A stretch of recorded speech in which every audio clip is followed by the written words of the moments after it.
Alright, I'm going to show you guys how we protected this Acura Integra.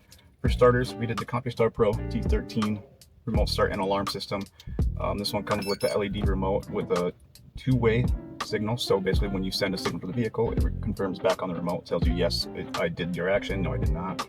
It's got about 3 miles of range. This one does lock, unlock, remote start, even though it's a manual. We do full integration on that.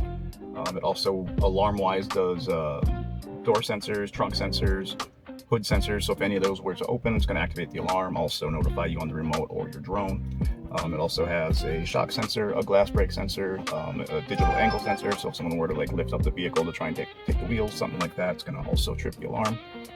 Then we also did the IGLA digital pin code system on that. So what that entails is the vehicle can no longer be started at all whatsoever with the key or not, unless you have the user set pin code, which you use the steering wheel control buttons to do so. That also blocks key programming, which is really cool. So the thieves will show up with a scanner and a blank key. They'll plug right into your OBD, delete your keys, program their keys, drive the vehicle away.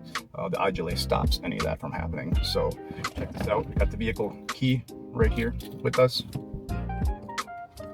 So you go to start, we get crank, but no actual start. In order to do a starting sequence, you actually need to enter your pin code, which on this one, with the proper code inserted, you can start the car.